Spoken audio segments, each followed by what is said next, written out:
Right. Montha తుఫాన్ ధాటికి మచిలీపట్నంలో విద్యుత్ వ్యవస్థ మొత్తం కూడా ధ్వంసమైంది. ప్రధాన రోడ్లలో విద్యుత్ స్తంభాలు, అలాగే ట్రాన్స్ఫార్మర్లు, హైటెన్షన్ వైర్లు మొత్తం కూడా తెగిపడ్డాయి. దాంతో విద్యుత్ సరఫరా నిలిచిపోయింది. ఇక ఇదే విషయానికి సంబంధించి మనతో మాట్లాడడానికి ఏపీ విద్యుత్ శాఖ మంత్రి గొట్టిపాటి రవికుమార్ గారు ఫోన్ లైన్లో అందుబాటులోకి వస్తున్నారు. Good morning sir. Good morning అండి. సార్, ఏపీ మొత్తం కూడా ఈ మొంతా తుఫాన్తో కూడా భారీగా ప్రభావం చూపింది. ఇప్పుడు విద్యుత్ వ్యవస్థ కూడా మొత్తం నిలిచిపోయినట్టుగా తెలుస్తుంది. సో ఏంటి సార్, విద్యుత్ పునరుద్ధరణకి ఎంత సమయం పట్టే అవకాశం ఉంది? దీనికి దాదాపు ఒక పక్కన విద్యుత్ డౌన్ అవుతున్నా సరే ఇమీడియట్ గా ఎప్పటికప్పుడు ఎక్స్పైర్ చేస్తా ఉన్నాము. విపరీతమైన గాలులు, మచిలీపట్నం లాంటి ప్రదేశంలో విపరీతమైన గాలులు, గంటకి 80 నుంచి 90 కిలోమీటర్ల వేగంతో గాలులు వేపడం వల్ల కొన్ని చోట్ల యాక్సిడెంట్స్ అవ్వకుండా ఉండటం కోసం ముందు చర్యగా మేమే విద్యుత్తుని డౌన్ చేయడం జరిగింది. రాత్రి నుంచి కూడా ఎక్కడైతే గాలులు ఆగిపోయిందో అక్కడంతా కూడా రెక్టిఫై చేస్తున్నాం. అన్ఎక్స్పెక్టెడ్ గా బాపట్ల లాంటి ప్రాంతంలో విండ్ తో పాటు రెయిన్ కూడా విపరీతంగా ఉండటం వల్ల యాక్సిడెంట్స్ నివారించడం కోసం మేము విద్యుత్తుని కావాలనే కొంత మేరకు డౌన్ చేయడం జరిగింది. ఎక్కడైతే గాలులు వర్షం తగ్గిందో అక్కడ ఒకదాని తర్వాత రెక్టిఫై చేసుకుంటూ వస్తున్నాం. ఎస్పీడీసీఎల్ అంటే తిరుపతి నుంచి నెల్లూరు దాకా అంతా కూడా క్లియర్ అయిపోయింది. ఇప్పుడు అంతా కూడా పవర్ ఇచ్చేసాము.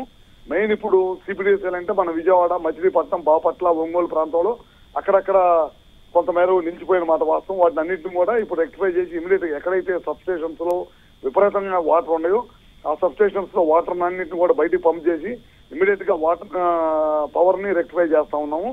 దాదాపు ఇంకో గంట 2 గంటల్లో రాష్ట్రం అంతా కూడా ఎక్కడన్నా 1-2% తప్పక మిగతా తోటంతా కూడా పవర్ రెక్టిఫై చేస్తా ఉన్నామండి. మచిలీపట్నంలో రాత్రి విపరీతమైన గాలి ఉందన్నమాట. దానికోసమని పవర్ షట్ చేసాం. అట్లాగే మనం నర్సాపురం ఈ ప్రాంతంలో తీరం దాటింది, అమలాపురం, కాకినాడ ఈ ప్రాంతంలో విపరీతమైన గాలులతో పాటు కూడిన వర్షం ఉంది కాబట్టి ఎక్కడైతే రాత్రి 12:30 కల్లా రెక్టిఫై చేసాం. మళ్ళీ 2 నుంచి విపరీతమైన గాలులు ఉన్నాయి 4 దాకా. మళ్ళీ కొబ్బరి చెట్లు, కొబ్బరి మట్టలు ఇరిగిపోయి కరెంటు స్తంభాల మీద పట్టడం, అట్లా చిన్న సంఘటనలు జరగటం వల్ల మళ్ళీ పవర్ కట్స్ జరిగినాయి. మళ్ళీ 4 నుంచి బిగిన్ చేశాము. అన్ని కూడా ఎక్కడ కూడా పవర్ ప్రాబ్లం లేకుండా ఇంకొక 2 గంటలు 3 గంటలు మొత్తం కూడా రెక్టిఫై చేస్తాం. పవర్ ను కూడా అందుబాటులో తీసుకొస్తాం.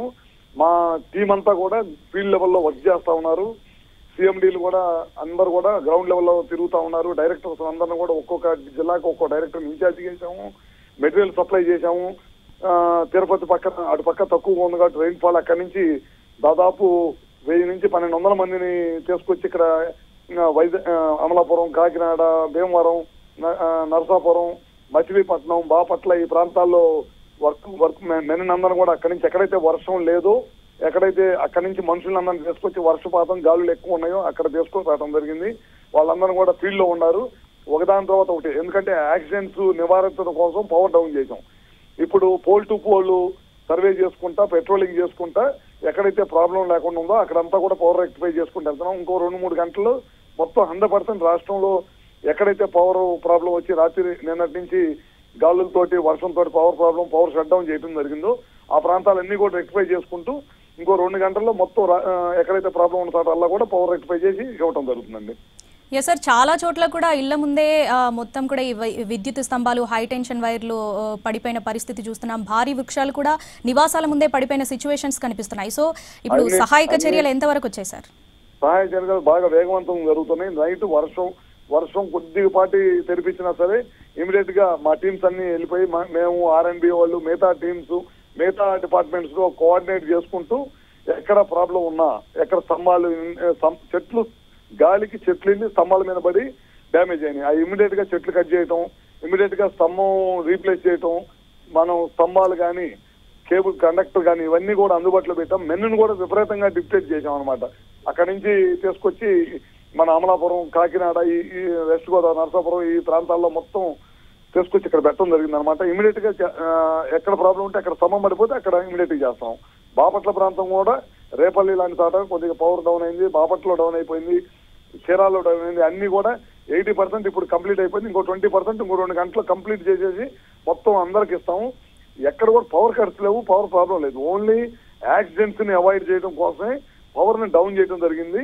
ఆ డౌన్ ఎందుకంటే సబ్ స్టేషన్స్ లో విపరీతంగా వాటర్ చేరినాయి, హెవీ రెయిన్ ఫాల్ ఉండటం వల్ల వాటర్ చేరినాయి. ఆ వాటర్ అన్నింటిని కూడా ఇప్పుడు పంప్ సెట్లు పెట్టి బయటికి తీస్తున్నాము. తీసేయటం, ఇమీడియట్ గా పెట్రోలింగ్ చేయటం, పవర్ ఇచ్చేయడం జరుగుతుంది అనమాట. ఒక 2 గంటల్లో మొత్తం రెక్టిఫై అయిపోతుందండి. మొత్తం దాదాపు ఇప్పటికే 80% పైన రెక్టిఫై అయిపోయింది. ఇంకా అక్కడక్కడ వాగులు వంకలు విపరీతంగా పారటం వల్ల ఎక్కడన్నా మెన్ వెళ్ళలేకపోవటం, లేకపోతే విపరీతంగా సబ్స్టేషన్స్ లో వాటర్ చేరటం, ఇట్లాంటి తాట తప్పక మిగతా తాటలు అన్ని కూడా రెక్టిఫై చేసుకుంటూ వెళ్తా ఉన్నారు. మా టీమ్స్ అన్ని కూడా గ్రౌండ్ లో ఉన్నాయి, అందరం కూడా తిరుగుతా ఉన్నాం. రాత్రి నుంచి మేము కూడా కలెక్టర్ ఆఫీసుల్లో అన్ని కూడా ఉండి రాత్రి 12:30, 1 గంటకు కూడా ముఖ్యమంత్రి గారు ఫోన్ చేయడం జరిగింది. అందరినీ యాక్టివేట్ చేశారు. అన్ని తాటలు కూడా మేము పని చేస్తా ఉన్నాం. 2 గంటల్లో కంప్లీట్ గా రెక్టిఫై అయిపోతుంది. Right, thank you sir. ఫోన్లోకి అందుబాటులోకి వచ్చినందుకు థ్యాంక్ యూ.